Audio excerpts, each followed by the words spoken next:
My name is Alison Miller, and I address you this evening as a minister, as a mother, and as someone who has had direct experience with gun violence. We gather as people of faith and people of goodwill who are participating in a growing coalition that is quite broad in its reach. I don't know about you, but any time that Baptists, Muslims, Jews, Episcopalians, evangelicals, Sikhs, and Unitarian Universalists sit on the same side of an issue, I take notice.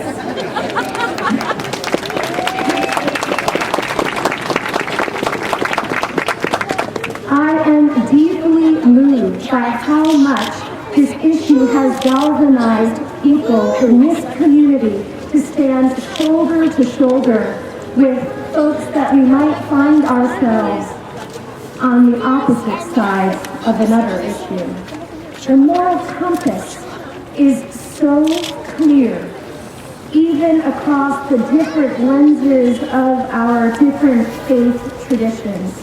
We unite with one voice to stand on the side of love this Valentine's Day and on the side of life.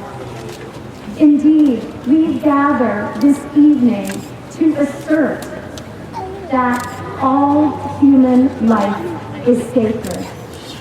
There has been a lot of talk about the Second Amendment, and I just want to remind everyone gathered here that before the words about the Second Amendment come the words about the right of life, liberty, and the pursuit of happiness. It was never the intention of the Constitution writers that people should be in possession of weapons that were intended to harm life in such massive force. We gather tonight to mourn the loss of nearly 30 adults and children who died not only because a young man was mentally unbalanced, but also because our elected officials have not yet, demonstrated the courage and commitment to enact sane and safe gun laws. But, as our mayor and others prove, there is a growing movement in the direction of life and love amongst our elected officials as well. A fitting memorial to those that we lost that fateful day is to tell the truth, that if our gun laws included thorough background checks, if our gun laws excluded military-style weapons in the hands of civilians, and if it weren't so easy to cross into a neighboring state when you live in a state like New Jersey or Connecticut where we have stricter gun laws, these kinds of tragedies would happen less and less. I say tragedies using the plural because what happened in Newtown, Connecticut was remarkable because of how many children and adults were killed in one building at the very same time. But as we heard earlier tonight, that many adults and children are killed, if not more, each and every day. Newtown is the story of every day.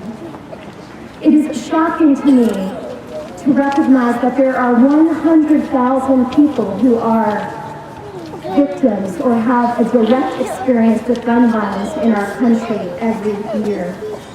The real tragedy is about how common an occurrence it is that children and adults come face to face with a gun in the hands of someone who is desperate or unstable and who is holding a legal or an illegal gun.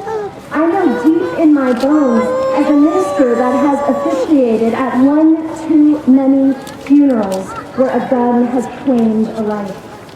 Did you know that 2/3 of deaths connected to gun violence are accidental or suicide? I have been there holding the tender stories of parents and children who look to me with that heavy why. In a heartbeat, someone that they loved was gone. Many of us have stories, and I just want to share 3 that come from the handprints on the banner behind me. And these are just 3 that were told on Sunday morning, and I know that there are handprints here and out there that carry heavy stories. One is a congregant who, at 6 years old, was with his father, and his father was in a fight with someone. His father pushed the gun away from his own chest, and a bullet grazed my congregant's cheek. He was 6 years old. Today, he is in his mid-80s. He still carries that story with him, and what it represents to me tonight are all the children who were not so lucky. All the children that missed out on decades of life. A second handprint on that part right there in the middle comes from a father who told me after the service on Sunday when he passed a statement on gun violence that he had a heavy story, that his uncle had shot his wife and his 2 cousins when they were only 4 years old and 11 years old, and then took his own life. And then there is my handprint. I too am lucky that I stand here unblazed before you. But I'll tell you, at 4 years old, it was a terrifying moment. We were in our apartment building on the way to the zoo. I was with my younger brother and my mother, and 2 men had just robbed an apartment on the 4th floor, and we just happened to be there. The door opened, 2 men stepped into the elevator, pulled out a gun, and pointed it directly on my forehead. And as a mother, I now know this would be the fastest way for me to do anything that you asked of me, to point a gun at the head of my child. But being 4 years old, I believed that my mother was indestructible, and so I ran from the gun behind her. And so the man holding a gun laughed a maniacal laugh, and then pointed at my brother's head, 3 years old.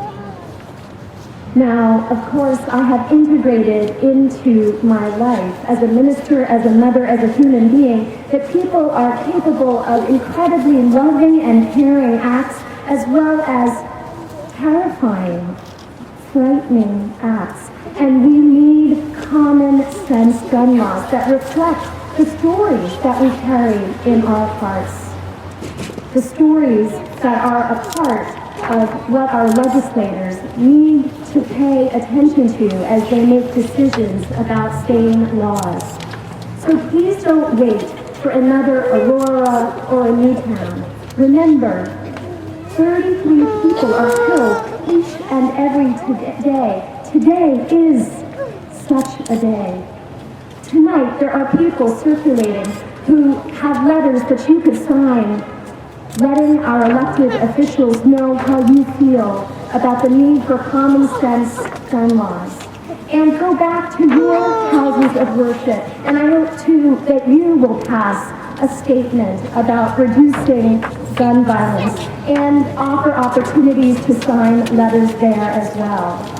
And you will be joining a growing interfaith movement that encompasses so many of us, standing on the side of love, standing on the side of life.